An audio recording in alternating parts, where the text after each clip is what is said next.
नमस्कार दोस्तों, हम बात करने वाले हैं ओशो के स्वर्णिम बचपन के कुछ रोमांचक किस्सों के बारे में। तो स्टार्ट करते हैं इस वीडियो को। बचपन में मैं अपने नाना नानी के पास रहता था तो बहुत उपद्रव करता था, लेकिन दोस्तों उपद्रव का मतलब होता है शैतान या चाल वगैरह करना। तो ओशो कह रहे हैं मैं मतलब वो खुद को बोल रहे हैं, बचपन में मैं अपने नाना नानी के पास रहता था तो बहुत उपद्रव करता था, लेकिन मुझे कभी कोई सज़ा नहीं मिली। नाना ने यह कभी नहीं कहा कि यह करो वह ना करो। उन्होंने अपने सबसे आज्ञाकारी नौकर भूरा को मेरी सुरक्षा के लिए नियुक्त कर दिया। भूरा अपने पास सदा एक बहुत पुरानी बंदूक रखता था और थोड़ी दूर पर मेरे साथ साथ चलता था।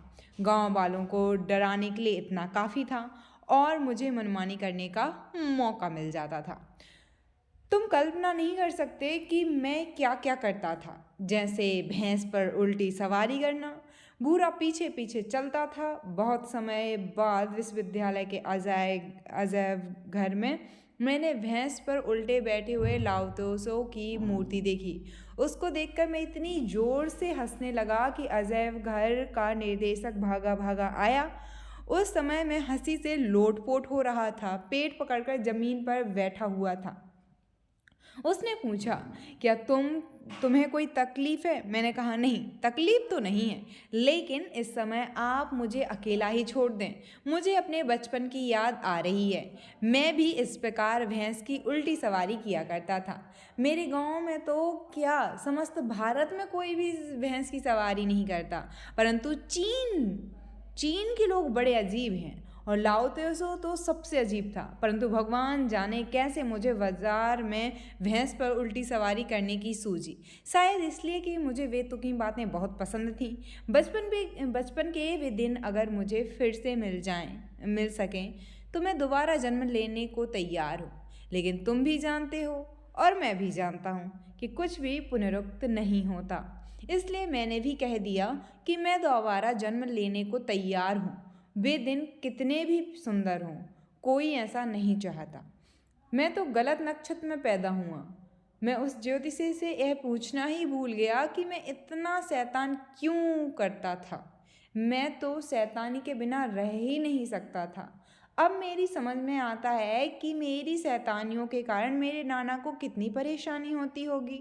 दिन भर अपनी गद्दी पर बैठकर वे अपने ग्राहकों की बातें तो कम, मेरी शिकायतें ज़्यादा सुनते थे।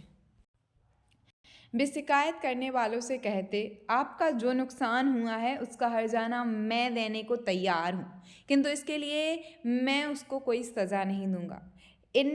उनमें इतना धीरज था। किसी की इतनी अधिक शैतानी तो मैं भी सहन नहीं कर सकता। ऐसा बच्चा अगर मुझे मिल जाए तो मैं तो उसको तुरंत ही घर से बाहर निकाल देता। नाना के उस धैर्य का परिणाम यह हुआ कि वे धीरे धीरे मौन होते गए। कभी कभी मैं स्वयं ही उनसे कहता, नाना आप मुझे दंड दे सकते हैं, इतना सहन करने की क्या आवश्यकता। यह सुनकर उनकी आंखों में आंसू आ जाते। मैं तुम्हें सजा दूं? मैं अपने आप को सजा दे सकता हूँ, लेकिन तुम्हें नहीं। और सच मानो कि उन्होंने कभी भी मुझे गुस्से से नहीं देखा। शैतानी में तो मैं 1000 बच्चों के बराबर था। सुबह से रात तक मुझे शैतानी ही शैतानी सूझती थी।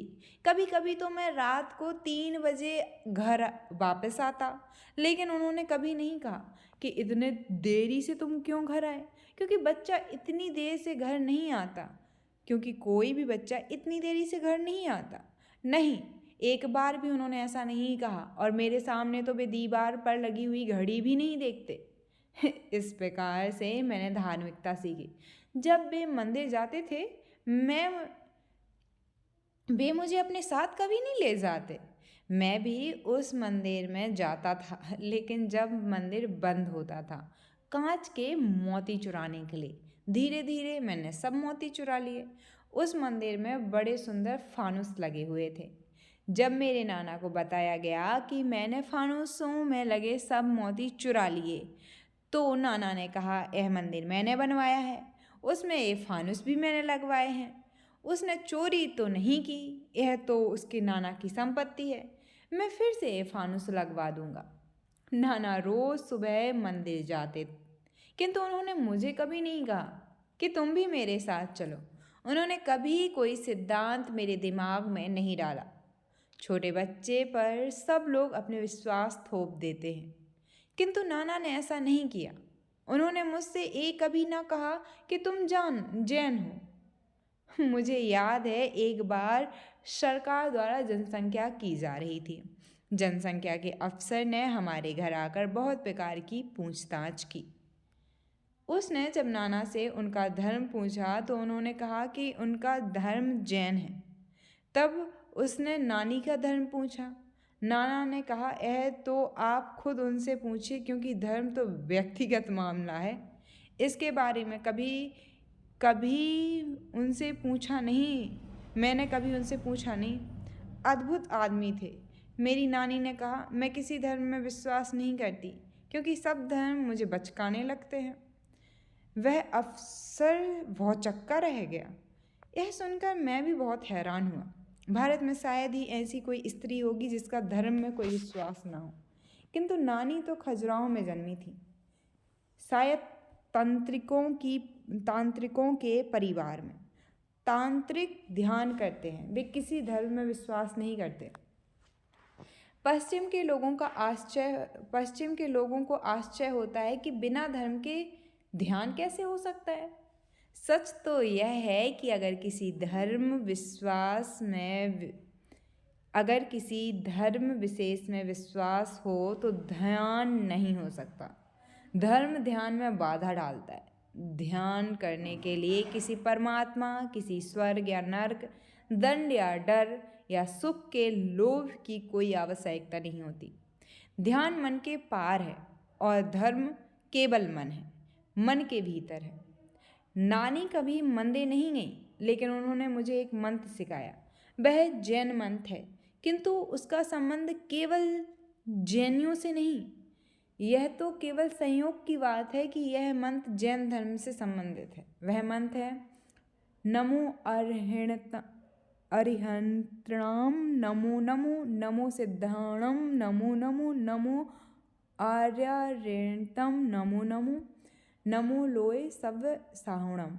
देखिए, मुझे संस्कृत बहुत अच्छे से पढ़नी नहीं आती। इवन मुझे बहुत सारे वर्ड्स भी मेरे मुंह से कई बार गलत निकल जाते हैं, बट भाव को समझें, शब्दों पे ना जाएं, शब्द धीरे धीरे मैं सीखने की कोशिश करूँ। 5वीं पंक्ति बहुत ही महत्वपूर्ण है। अपने जीवन में और कोई दूसरा ऐसा सुंदर वाक्य मुझे नहीं मिला। बड़ी विचित्र बात है कि जब मैं छोटा बच्चा था तब नानी ने इसे मुझे प्रदान किया। मेरे समझने पर तुम भी इसके सौंदर्य को देख सकोगे। समझाने पर, अब वो समझाएंगे इस वाक्य का अर्थ। केवल नानी ही इसको मुझे दे सकती थी। सब जैन इस मंत्र को अपने मंदिरों में दोहराते रहते हैं, किंतु इसकी घोषणा करने का साहस किसी और में न था। दोहराना एक बात है और अपने किसी प्रिय व्यक्ति को यह मंत्र सिखाना बिल्कुल दूसरी बात है। मैं उन सब लोगों के चरणों में झुकता हूँ जिन्होंने जाना है, अर्थात बिना किसी भेदभाव के उन सब लोगों के चरणों में झुकता हूँ, चाहे वे हिंदू हों, चाहे जैन हों, चाहे बौद्ध हों, चाहे ईसाई हों, चाहे मुसलमान। जहाँ तक मैं जानता हूँ यही एकमात्र मंत्र है जो धर्मनिरपेक्ष है, जो सब धर्मों पर लागू होता है, जो किसी संप्रदाय तक सीमित नहीं है। शेष 4 भाग 5वें से भिन्न नहीं है। वे सब इसी में समाये हुए हैं, परंतु इसमें जो विस्तार है वह दूसरों में नहीं। इस 5वीं पंक्ति को तो सब मंदिरों और चर्चों पर लिखा जाना चाहिए, क्योंकि इसमें कहा गया है कि मैं उन सबके चरणों को मैं झुकता हूँ जिन्होंने जाना है। इसमें यह भी नहीं कहा गया है कि जिन्होंने परमात्मा को जाना है। लोग पूछ सकते हैं कि क्या और किसको जाना है, जानकारी का लक्ष्य क्या है। जानने का कोई लक्ष्य नहीं है, जानने का कुछ नहीं, केवल जानने वाला। मेरी नानी ने मुझे एकमात्र यही मंत्र दिया था जिसे धार्मिक कहा जा सकता है। एक रात जब मुझे नींद नहीं आ रही थी, तब मेरी तब मेरी नानी ने मेरे जागे रहने का कारण पूछा। तो मैंने कहा, एक प्रश्न मुझे परेशान कर रहा है। सबको कोई ना कोई धर्म है, सबका कोई ना कोई धर्म है, लेकिन जब लोग मुझसे पूछते हैं कि मेरा कौन सा धर्म है, तो मैं कंधे बिचका देता हूँ। अब यह तो कोई उत्तर नहीं है। अब आप ही मुझे बताओ कि मैं उन लोगों को क्या उत्तर दूँ। नानी ने कहा, मैं स्वयं किसी विशेष धर्म को नहीं मानती, परंतु मुझे यह मंत्र बहुत प्रिय है और इसे मैं तुम्हें देती हूँ। इसलिए नहीं कि यह प्राचीन जैन मंत्र है, वरन इसलिए कि यह अति सुंदर है। मैंने इसे लाखों बार दोहराया है और इससे मुझे बहुत शांति मिलती है, केवल इस भाव के कारण कि उन सब के चरणों को स्पर्श करती हूँ जिन्होंने जाना है। यही मंत्र है, तुम्हें दे सकती हूँ, इससे अधिक और कुछ नहीं कर सकती। अब मैं यह कह सकता हूँ कि वह महिला सचमुच महान थी, क्योंकि जहाँ तक धर्म का संबंध है, बस लोग झूठ बोल रहे हैं। वे सब बातें करते हैं परमात्मा के बारे में, स्वर्ग और नर्क के बारे में, देवता और देवदूतों के बारे में, परंतु जानते कुछ भी नहीं। नानी महान थी, इसलिए नहीं कि वह स्वयं जानती थी, बल्कि इसलिए कि उन्होंने बच्चे से झूठ नहीं बोला। झूठ कभी नहीं बोलना चाहिए, और बच्चे से तो कभी नहीं। शताब्दियों तक बच्चों का शोषण किया गया है, क्योंकि वे जल्दी विश्वास कर लेते हैं। आसानी से उनसे झूठ बोला जा सकता है, क्योंकि वे विश्वास कर लेते हैं। अपने माता पिता की हर बात को बच्चे सच मान लेते हैं।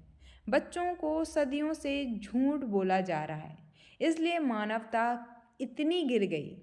अगर हम बच्चों से झूठ ना बोलें और उनके सामने अपने अज्ञान को स्वीकार कर लें, तो हम धार्मिक बन जाएंगे और वे धर्म के मार्ग पर चलने लगेंगे। बच्चे तो सरल होते हैं, उनके ऊपर अपना तथाकथित ज्ञान मत थोपो। मेरे नाना ने मुझे मंदिर जाने के लिए या उनका अनुसरण करने के लिए कभी नहीं कहा। जब मैं कभी उनके पीछे जाता था, वे कहते थे, अगर तुम्हें मंदिर जाना है तो अकेले जाओ, मेरे साथ नहीं। मैं कई बार उनसे उनके अनुभव के बारे में पूछता, किंतु वे टाल देते। जब वे मेरी गोद में अंतिम सांस ले रहे थे, तो उन्होंने अपनी आंखें खोलीं और पूछा कि समय क्या है। मैंने कहा कि 9 बज रहे होंगे। एक क्षण चुप रहकर उन्होंने उस मंत्र का जाप किया, नमो अरिहंतम, नमो नमो, ये पूरा का पूरा उन्होंने बोला, और वे सूर्य की प्रथम किरण में ओस की बूंद की भांति लुप्त हो गए। उन्होंने बोला था मंत्र, नमो अरिहंतम, नमो नमो, नमो सिद्धरणम, नमो नमो, ओम शांति शांति शांति।